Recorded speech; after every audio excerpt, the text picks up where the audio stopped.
welcome guys to Doki Doki Literature Club Exit Music. So I don't know if I mentioned this before. I think I did, like during my Another Moment of You series. I mentioned that during one Walker streams we're gonna have a goal in which if we got a certain amount of bits, well, if he got a certain amount of bits or subs, that I would be willing to play the only mod I promised myself, one of the only mods I promised I would never play. And we managed to get that, reaching about 1500 bits. And which honestly I don't blame. Honestly, I'm glad, because even though I'm gonna do something I don't like, I do like the fact that my friends do get something out of it. Like, they get something out of it, like they get some money or they get something, because honestly they deserve that shit, honestly. But yeah, this is the one of the few mods I told myself I would never play because of stuff that happens in it. And let me give you this. By the way, before we continue, I need to talk about Under Moment of Theo, of course. So I did some more research, and from my understand, the episodes are released over a period of time. So although there isn't a current Monica episode right now, from my understanding, there will be sometime in the future.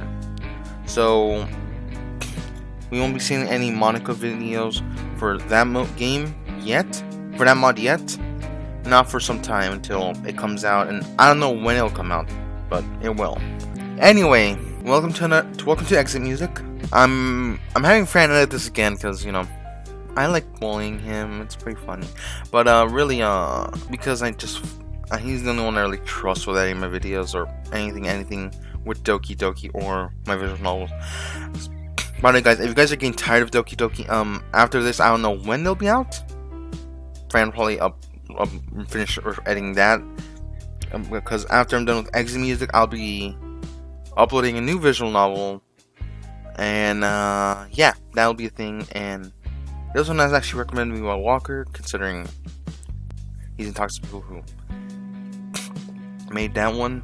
But yeah, this isn't just a Doki Doki channel. This is a full-on visual novel channel. I got cereal, by the way.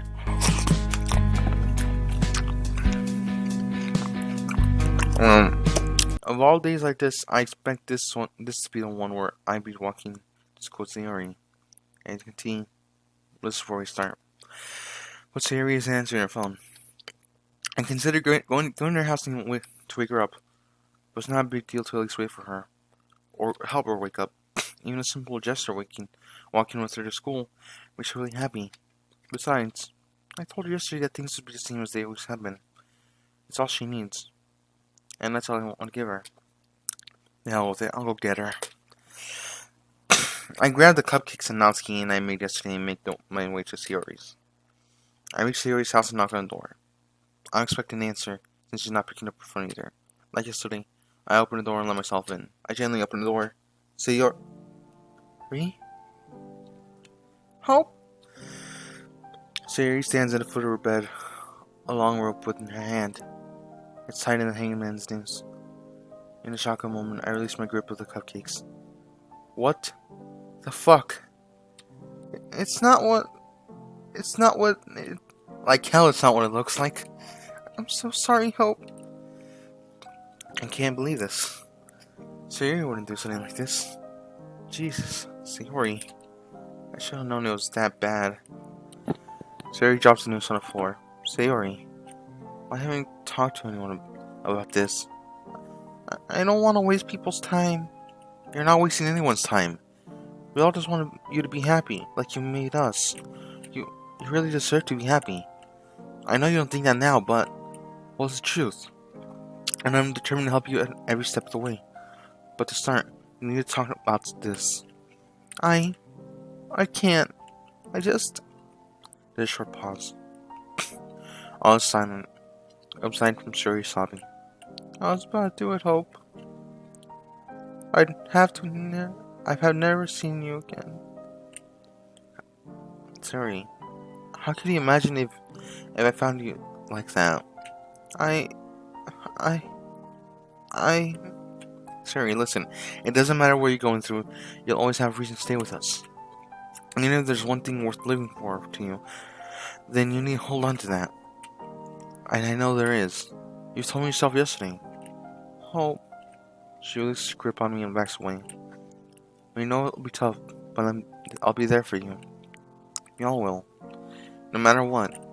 Hope, don't. Listen to me. Now listen to me. You need to talk to somebody professional about this. I'm not taking no for an answer, Sayori. I don't think I'm ready. We can go another time. Not a chance.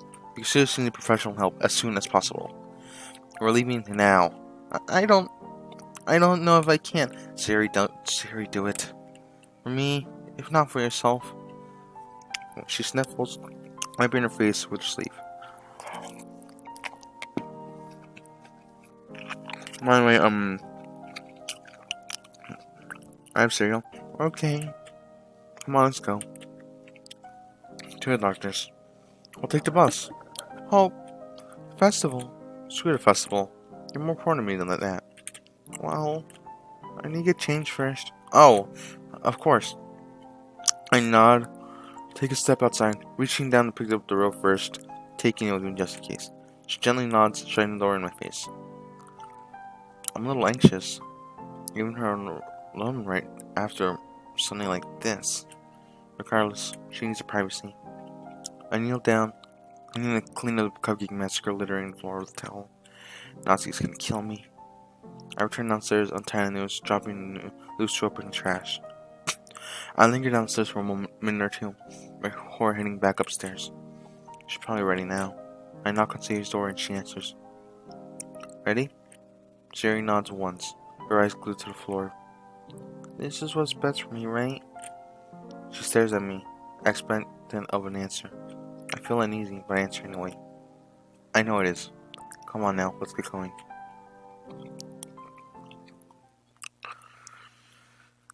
I'm sitting down in the waiting room outside of the doctor's office, patiently waiting for Sayori to return.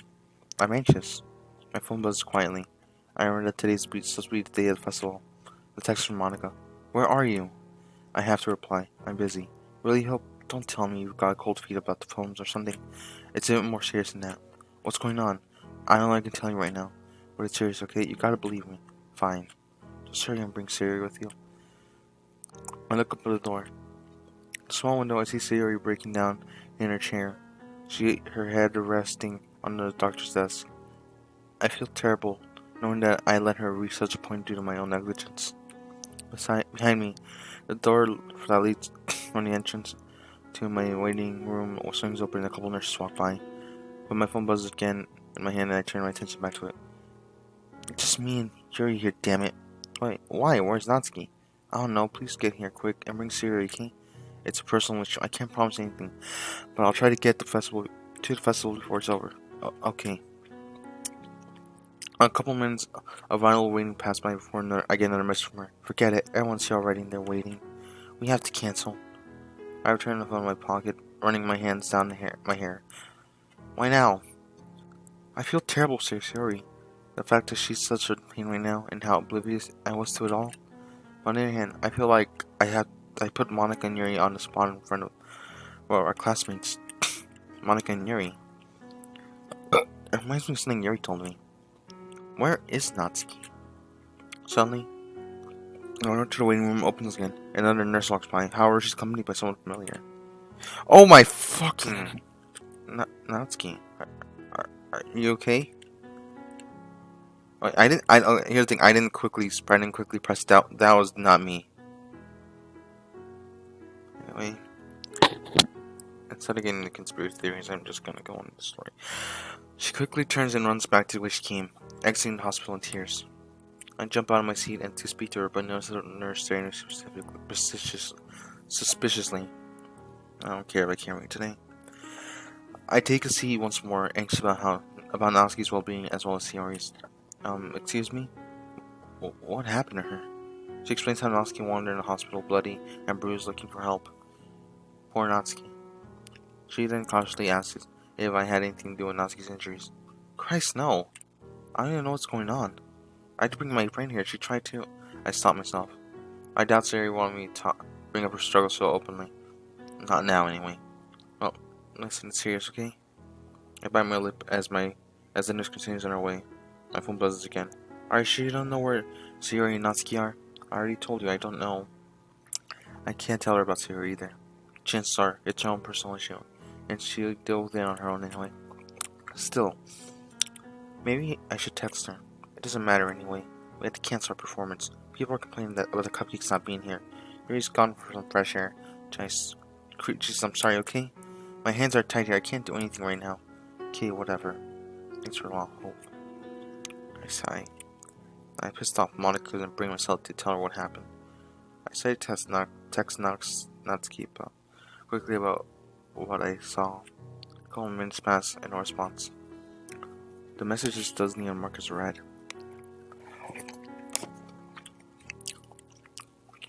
The office door opens and Sayori emerges.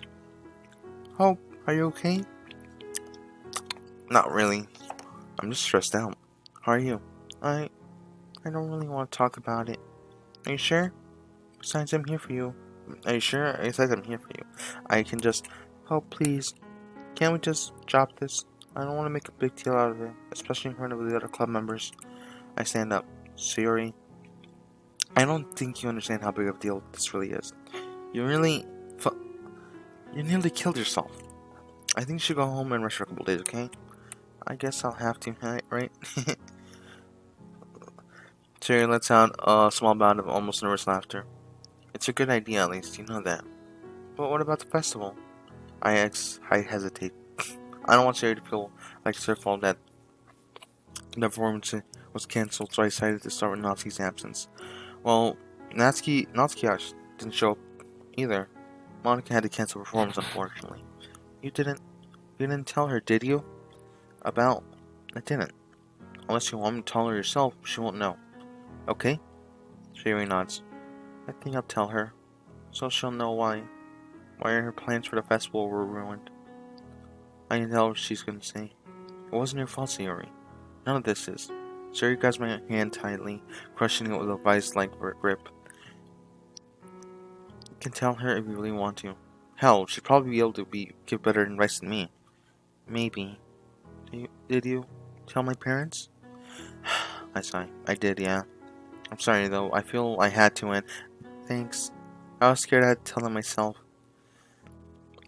She glances downward toward the pristine floor. Thank you. I love you, Hope. Despite her confidence, I can't lie to her. It'd be unfair to have her, and fair on her end to have her ropes dispute like that. I keep my mouth shut. A minute or so passes. Anyway, we should get going. There's no point in going to school now. Why? What time is it? It's almost midday. We missed the festival and turn up now. Monica's just gonna get mad at us. Come on, I'll take you home. We can talk more there. She gently nods, following my lead. We exit the hospital and take a bus back to her house. I decided to stay Sayori with her house, just make sure she's feeling better. We have at least a few hours together, but we spend that time talking and watching shows together. My mother arrives first, thanking me for letting her know what happened. I tell her that's no problem. She tells me that Sayori's father is on his way and I'm free to leave if I want to. After I'm sure she's safe, I leave her with her mother and head home. Entering the kitchen, I flick the light on and start making myself a sandwich, cutting up a tomato. However, I started wondering about Natsuki. I remember the time I spent with her, my little scuffle over the cupcake's icing. But that bruise, her nosebleed. What the hell happened to her? And who in their right mind would do that to her? Possible reasons for her injury begin to circulate in my head. Maybe she just fell over? She could have gotten in a fight with another classmate of ours? Or maybe... No. Surely not. Maybe I'm just overreacting to the situation. It's been a rough day after all. But something told me that while we were reading manga together, it sticks in my head. I don't know what happened to my dad would do if he found out. I shivered at the thought. It's the only real reason I could come up with for Natsuki's terrible injuries. I almost noticed that while I was distracted, I'd accidentally cut my finger open while slicing tomato. Ah, crap. I ran my finger in the paper towel, letting a few drops of blood soak into it. Throwing the paper towel in the trash, I think back to Natsuki. I decide I'll ask her about her father next time I see her. Even if she assures me that something is wrong, that I'm wrong, at least I'll know. I get my sandwich and head upstairs to my room. I collapse on my bed, exhausted from the stress that the day had brought me. I drift into unconsciousness within minutes. Oh, I hope. I'm back in the literature club. Craning my neck, I look around the clubroom. It's empty. Yuri and I need young people here. I leave the classroom open, expecting other members to arrive shortly. Hey Yuri. I sit down to the desk next to her, unpacking my stationery kit as she did it with her own. Listen, I know Monica canceled the club yesterday, so I didn't get a chance to talk to you. So I want to say I'm sorry that I had to let our little presentations go. She had to let our little presentations go. But don't worry about it, Hope. Monica told me it wasn't your fault you couldn't come. She said it was something serious. Yeah, it was a bit of an emergency. I decided to downplay the situation in case Yuri doesn't know the full story. I don't want her to worry after all. Are you alright? Me, I'm fine, don't worry about it. It was someone else. Someone close. I see. Well, I hope everything works out for you and your friend. I hope so too, Yuri. Another moment passes of complete silence. And Yuri sat down in her desk, still reading. The class is still empty, besides from us. So, Yuri. Yuri jumps out of her desk, a little stammered by interrupting of the silence. Yes? You haven't seen Monica today, have you? I'm afraid not, Hope. She's been in the mood since the festival, unfortunately. Not that I mean to be so rude about it. It meant a lot to her. After all, I know it did. That's why I wanted to speak to her. Maybe I can explain why Siri and I were absent. She might forgive me. Well, both of us. But I promised Siri I wouldn't say anything about to Monica. Has Monica said anything about me since the festival? Not really. I mean, she did complain that the three of you were gone. I was kind of thankful that we got to cancel. Not to ruin Monica's plans, though. I'd never do such a thing intentionally. I know you wouldn't, Yuri. Don't worry. I can tell you're too good a person to be so mean. Besides, you have no reason to want to sabotage her like that, right? Yuri flattens a moment, lost for words. Not at all. It's just that I don't even know what she's telling me this. Well, I ever heard Monica talking about you and Siri to one of her friends. I wasn't eavesdropping though. What did she say? I heard her mention the only good reason to cancel on her festival is that if someone died. What? Monica wouldn't say anything like that, right? She's a sweetheart. Besides, not only is it egocentric, it's insensitive. Even if she didn't know about Siri, I feel it's too close to reality. Well, that's harsh. I doubt she meant it though. What I mean to say is that she's in no position to say that. I understand why she's frustrated about it, but there's never good reason to say such horrible things about Yuri's words get caught in her throat as she retreats to the confines of her book. I turn around and see Monica standing in the doorway, giving Yuri an intense glare. Shit! She does dare to see Monica's gaze, instead concentrating on the portrait of Markov. I wish I could do the same. I swallow. She huffs and starts talking. Where's Sayori and Natsuki? She stares at Yuri intently. Monica's presence intimidates me. I don't know Monica. I haven't seen them. She gives me an acidic stare, her emerald eyes perfusing my confident facade. So you told her about the hospital? Are you sure? Yeah. Alright then. How come you weren't at that festival, Hope? I had a family emergency. At this point, I'm practically lying in her face to keep Siri's secrets until she's comfortable confiding in Monica. Then again, I've known Siri for so long, she's pretty much part of my chosen family at this point. She's like a sister to me. Why did the cops come at the worst time, man? Anyway, so it's like stretching the truth, then it is lying to her. Well, that's what I told myself anyway. Right. Monica's not having any of this. And if she doesn't know what's going on, she must know I'm lying to her. But for Siri's sake, I have to keep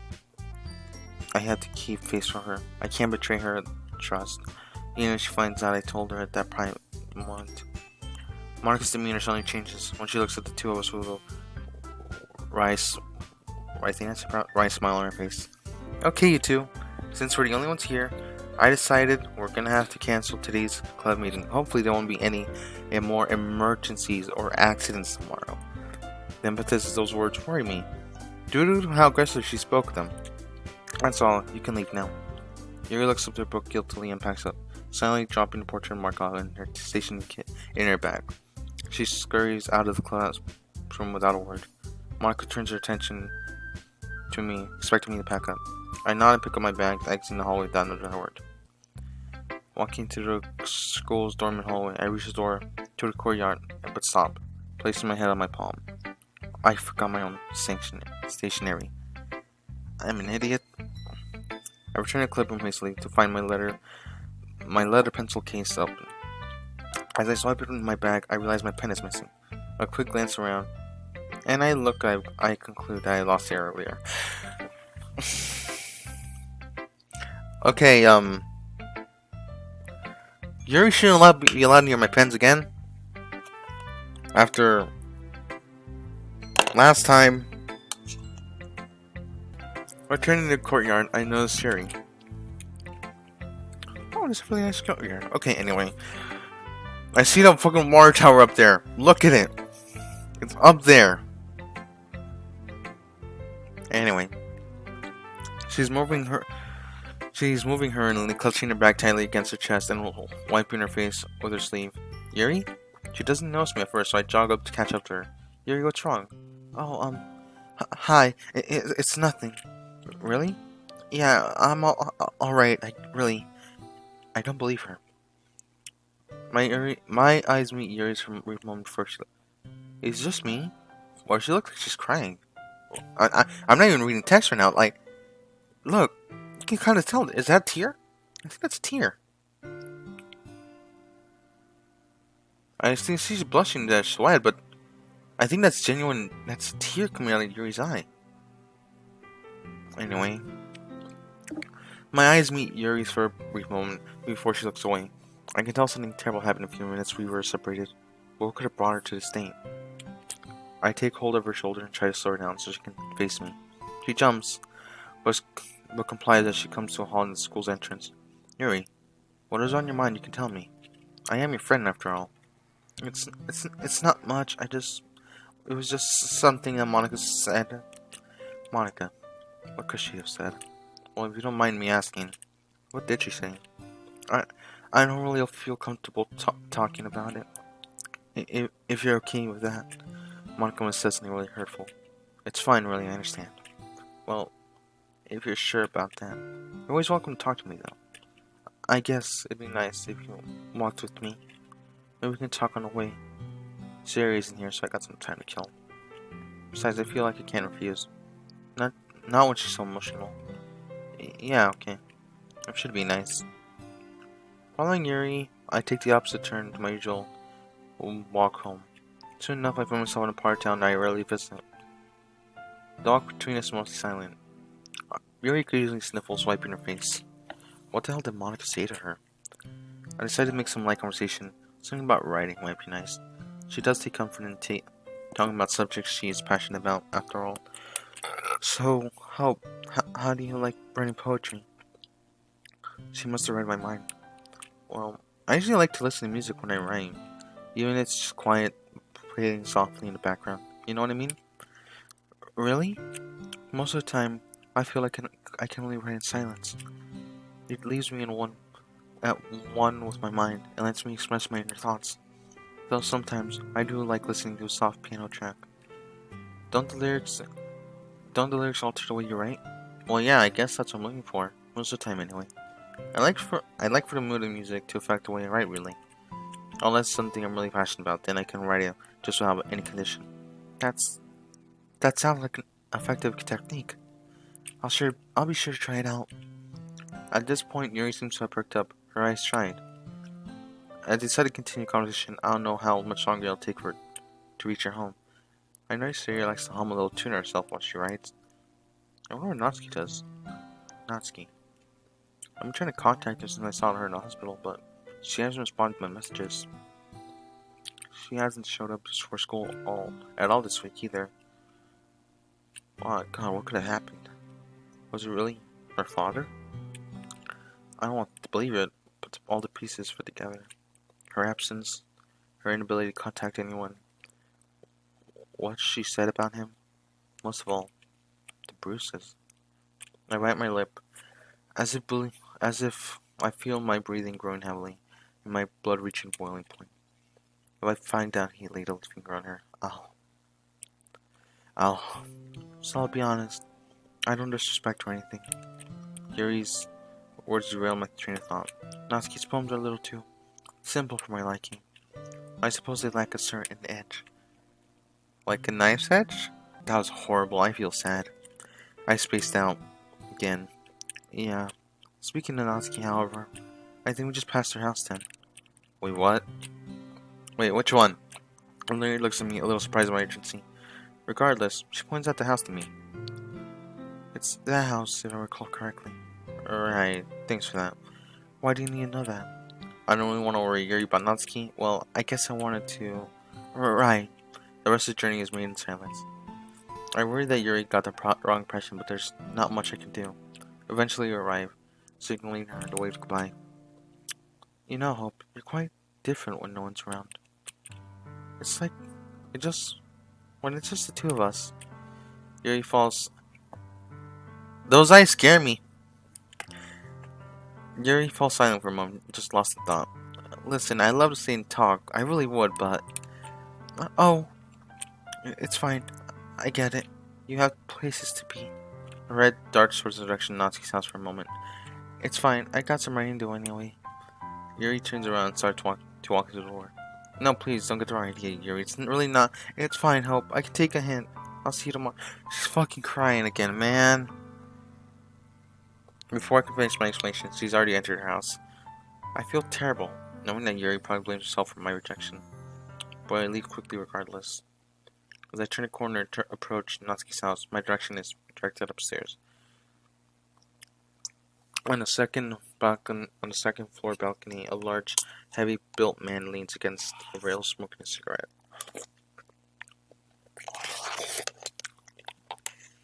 I'm eating cereal still. Is that her dad? Jesus Christ. He's on the phone, but I can't help but overhear his conversation. The man mutters about having business to attend to, or promised to be wherever the caller wants within the hour. My stomach sinks. Business. If me thinks so, I think he does. Backtracking Yuri's route, I make my way home. My way to school, then to my home from there. Fumbling my keys, I unlock the door. I enter my bedroom hurrying to get changed out of my uniform and into some dark clothing.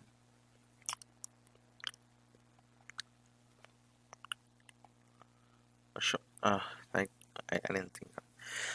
didn't think clicking the button would do that. A short jog brings me back to her house, and a step within a bus stop, and I take a seat within a bus stop in the opposite street from her, stalking her father. I ponder whether the overreach out gone, and I missed him leaving, or maybe he's still dealing with business.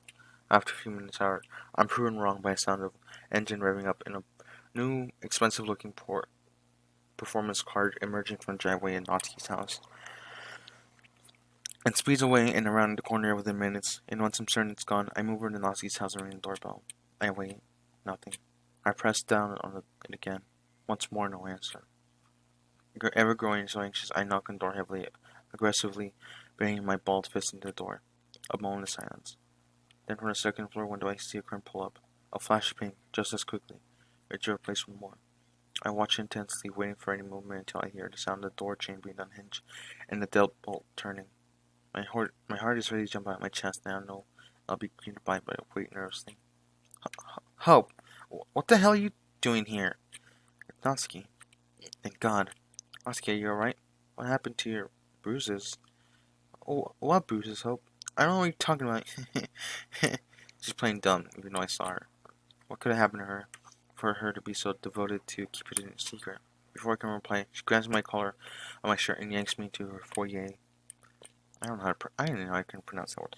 Hey, how did you know where I live? Now's not the time for that. Has she been drinking? Better question is, where have you been? I haven't been feeling so good the past few days. No need to be so mean about it. Does she expect me to believe that after what I saw? Natsuki, I know something's wrong. I saw you in the hospital, remember? Oh, that? She giggles. That was nothing.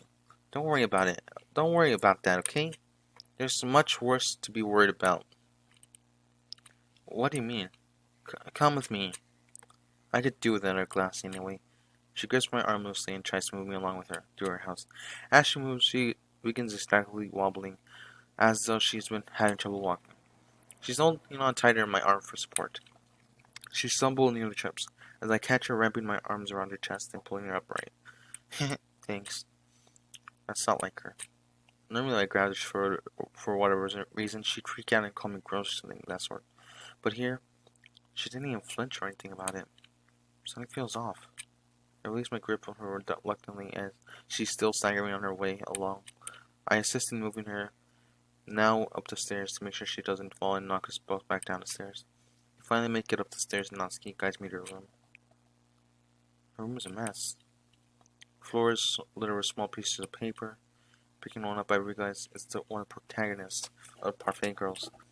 The cover is a heavily laminated cardstock and it's stripped in two. There's no way Natsuki was able to rip this out in half herself. Not only that, she has no excuse, no reason to either. But I could think of someone who does. There's a large bottle of red wine open, capped open, lying it on its side on her bed. Only a small drip escapes, seeing her bedsheet crimson. There can't be much of it left of it. I knew she'd been drinking. I could tell the moment she opened the door.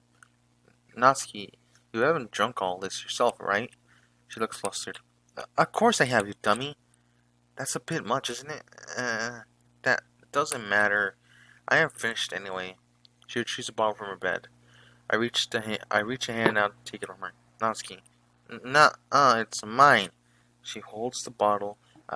She holds the bottle just out of reach and tries to push me away. She's too weak, however, and I simply move her arm aside. Come on, that's enough. Oh, please. I need this. Sending the bottle away, she said it. Sends a pain of dread through my body. Before I can reach my arm to stop her for a second time, the remainder of the bottle's contents are gone. Looking at her bedside drawer, I see Natsuki's phone. It's overturned, so I only see her case. The case is glittering pink.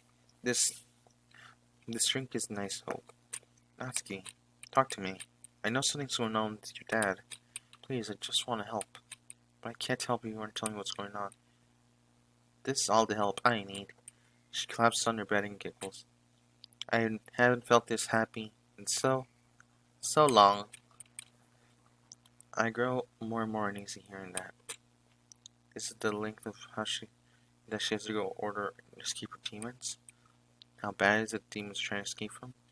As Natsuki begins to snore, she grips the wine bottle blasters and it rolls off the bed onto her floor. To my surprise, it doesn't shatter. Instead, it rolls onto her bed. Besides my shaking, I bend down and pick up the bottle that rolls on her bed. Reaching my hand underneath the bed, I can feel the wine bottle and something else. What the?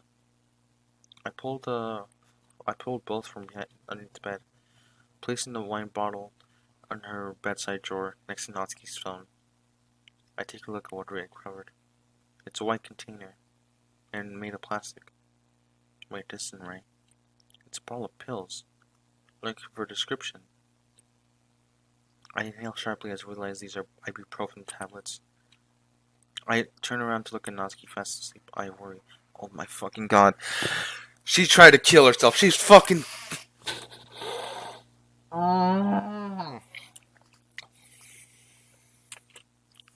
desperately grabbed the label on the back of the dated prescription. Two days ago.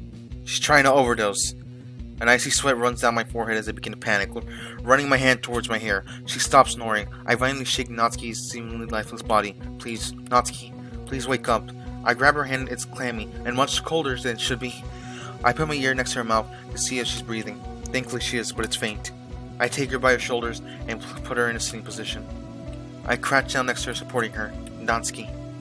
So I contemplate calling an ambulance, but I'm worried it'll draw too much attention in our house.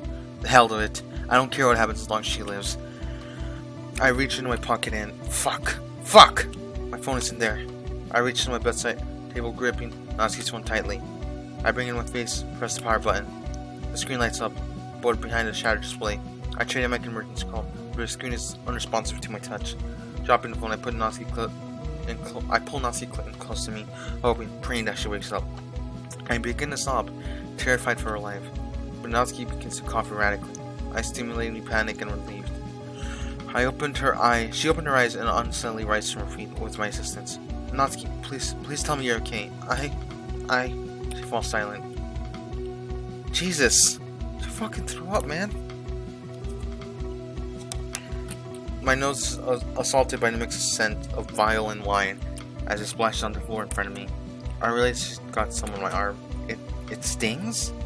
Well, at least that would have gotten the deadly mixture out of her body. But she's still in trouble. Natsuki turns to me, half conscious, pleading, "Oh, help me." She stumbles back, landing in a sitting position on her bed. "I don't wanna die." "Look at me, okay? You won't. You hear me? I won't let you die." Natsuki looks at me, okay? "I'll be right back." She nods weakly, barely aware of her surroundings. I need to find her something to eat. Hopefully it'll absorb what's left of the alcohol. Bolting down the stairs, I reach the kitchen within seconds. I swing open every cupboard I can see, along with the refrigerator. Nothing. Not even a slice of bread. What did Natsuki last eat? Exiting the kitchen, I look around the house. Hurrying back to Natsuki, I check up on her. She's as pale as ever, but conscious at least. She really raises her head to look at me. "Hey, Natsuki? I need you to pay attention to me, okay? Just whatever you do, don't go to sleep, okay? Please." She tries to mutter something, but it's unintelligible. I have no choice to leave her again. I search everywhere for the house besides her father's bedroom. As I approach, I notice the door. It's locked. I ran the door a couple times before the frame gives away. Whoa! I tumble towards the floor, now littered with splinters. I rise to my feet and flick the light on. As I search the room for anything that could possibly aid Natsuki, something catches my eye. A few bags from various restaurants around town. I tear them open and find nothing but empty takeout containers. I return to Natsuki's house room. I have to go now. Okay. I need to help her with eat. Wrapping her arms around my shoulder, holding her in place. She'll make it. I'm sure of it. Where are we going? Somewhere safe. We'll make our way out of the door. I keep Natsuki on her feet. Although it's proving more difficult as she fades in and out of consciousness. Starvation, mixed with alcohol and painkillers, is clearly taking a toll on her, but she isn't dead. We make it out to the front door. With time feeling like a last luxury, I shut it behind us, moving towards the porch. I feel Natsuki's tears soaked to my shirt. We reach the front of the gate when I set her down when I open it. I scoop Natsuki off the grass and close the door behind us.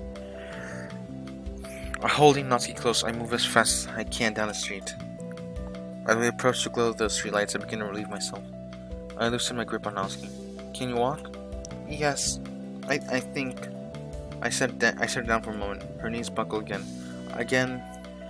I wrap her arms around me. I wrap her arm around me and mine around her. Let's go. I end up supporting her the entire way through town. There's nothing about to call me out for looking suspicious.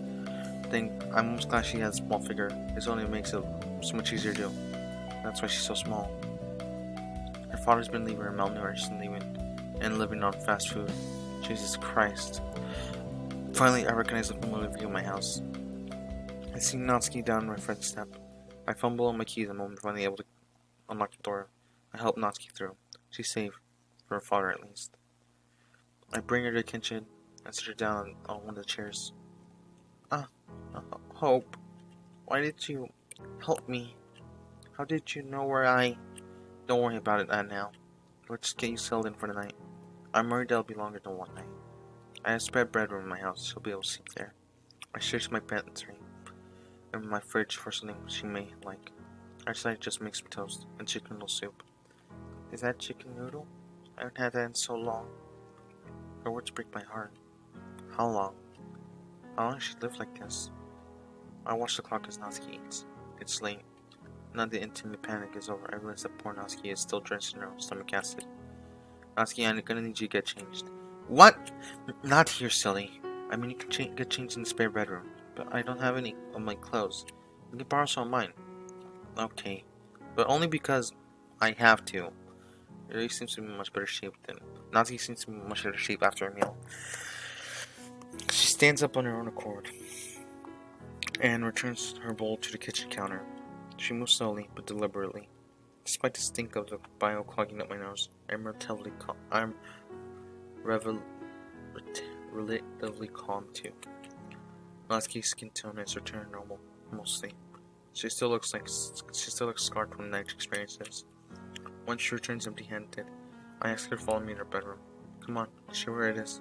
Natsuki timidly complies, wrapping her arms around me. But this time, it hurts.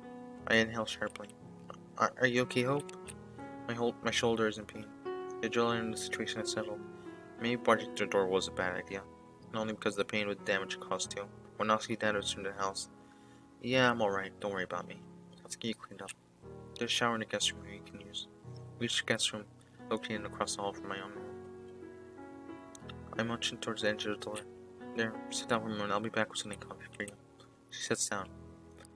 I rush to my bedroom, picking out one of my gray tops and a pair of jeans. When I bring it back to her, she struggles to take off her socks. I place her fresh clothes on the bed and kneel down to help her take them off. She opens her mouth like she wants to say something, but reluctantly lets me help. Not been doing much today. She has next to no strength left. Thanks, Hope. I can take her from here. Are you sure I don't want to? All my blood in my body rushes my face. Suddenly, she's gonna have to shower. Was I about to indirectly tell her I wanted to help? Never mind, it's fine. You take your time. I decided that now isn't the best time to push Natsuki about her family.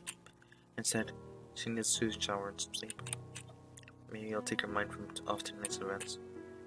If only for a few moments. Those few moments can do a lot of good. As I stand there to leave the room, Natsuki grasps my ribs tightly. Oh, wait. I wanted to thank you again. Don't mention it, okay? I'm just glad I got there in time. Natsuki stares in my eyes. Me too. How did you know where I was? I walked home with Yuri. She was having a bad day, so I went with her. She pointed out your place, and ever since I saw you in the hospital, you haven't left my mind. That's why I decided to go. I tried calling you, God knows how many times, but you never answered. I think back to Natsuki's record phone. I guess I know why. I saw one of your calls. I couldn't answer because of the stupid screen. And all I wanted to do was hear your voice. I couldn't. I just wanted to go back to the club and sit there with you under the window to read more together. Because when we do, it's the only time I really feel safe. Not anymore. Of course, parfait girl's mango was torn apart. She looks down on the ground dejectedly. I leave Natsuki to shower. I'm getting changed myself. I sit on the edge of my bed, gripping the first volume of parfait girls I bought myself on a weekend. The water stops running here in suite rooms, being open and closed. I wait for a few minutes before knocking on her door. Natsuki, I have something else for you. Oh, Hope? Natsuki opens the door, looking healthy again. She's out of her dirty clothes and not wearing my shirt along with my own pants. The top doesn't fit her well, though. This shirt is massive on me. I can get you a smaller top of mine if you... I like it. You don't need to, Hope. Are you sure? Yeah. I present the manga to her. I saw what happened to your copy and parfait goes back in your place, so I thought I'd drop my own in for you, so you can read it if you want. Natsuki gives me a weak but sincere smile. She reaches out and grabs the manga. I'd love to, Hope. Instead of pulling the manga from my hand I expected, she grabs my wrist and tries to sit me down on the bed next to her. But only if we read it together. It's the least I can do to make her happy. She needs it. So do I know it. First, I didn't DDLC or attempted suicide. Now Natsuki. Oh God, how terrible must her home life have been for her to want to escape like that. I could take a guess considering the complete lack of food in her house. And her face. When I saw her in the hospital. Christ. Hey Hope. What? You kinda just stood there for a second spacing out. God, you're worse than Siri sometimes, you know. Hey. I'm sorry, okay? It's fine, I'm only teasing, dummy. I know I shouldn't blame her. She doesn't know about Siri's condition. As far as I know, I haven't seen her at the hospital. Regardless, it hurt me more than it should have. I moved the duvet to the side and sat next to Natsuki.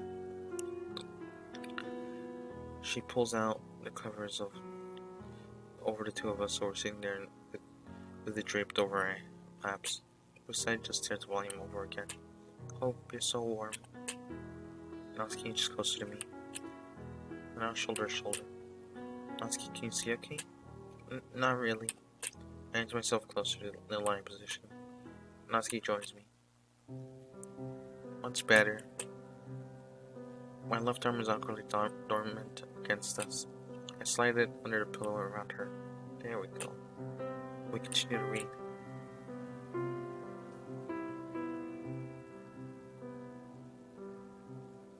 Before I knew it, she's fast asleep.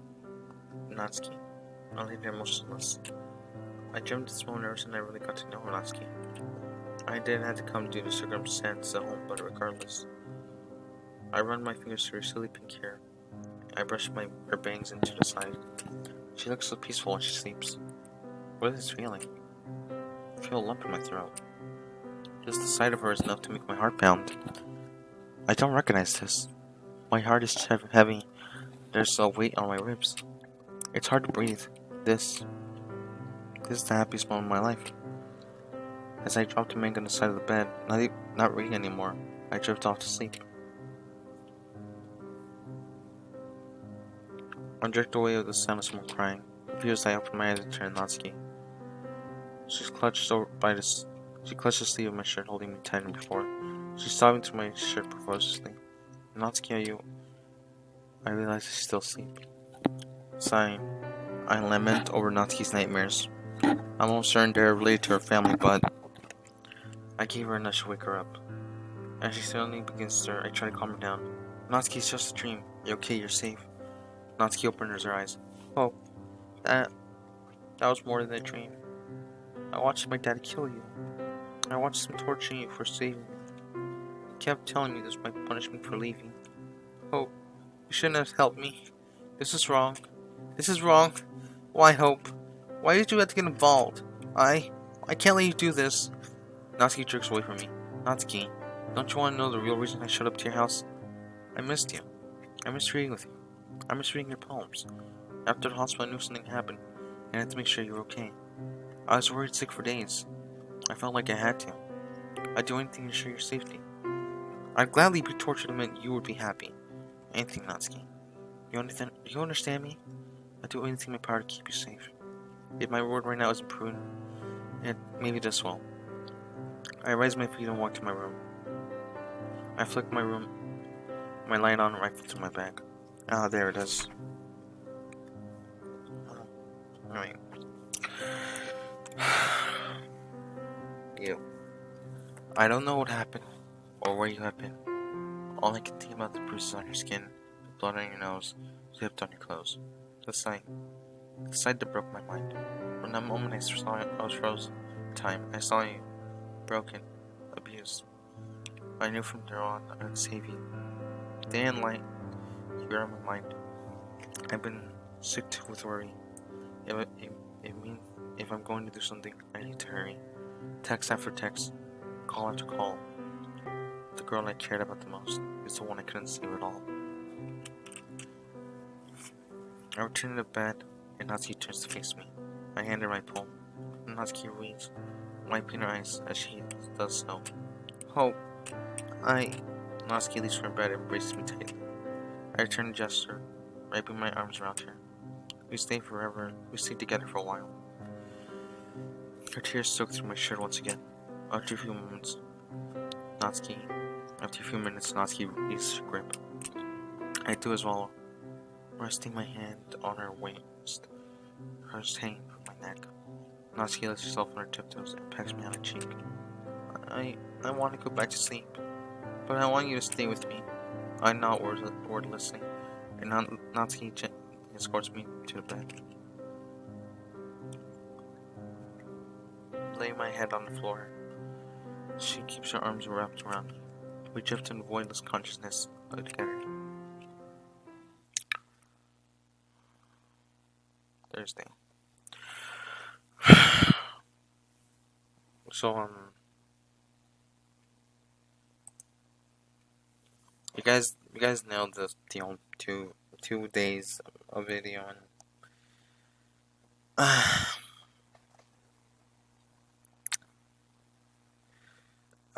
if you're watching this for the first time, you're watching this mod, and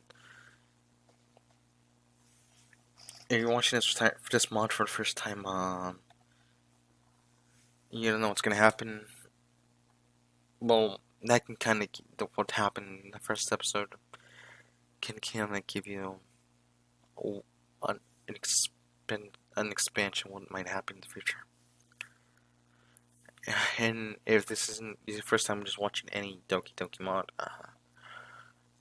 this is not the mod I would recommend watching first.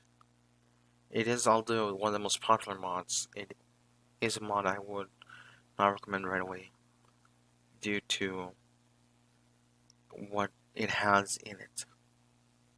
And if you're someone, I'm gonna say this now, because although it says it in the main game, if you're someone who's easily disturbed by certain graphic images, or someone with depression, this mod isn't for you. I mean, I'm playing it mainly because, fuck it, there's a goal and we made the goal, but it's kind of like one of the reasons why I didn't want to play it, but I will continue to play it, because also I don't send these to Fran right away. He gets them once I'm done with every episode. So, yeah.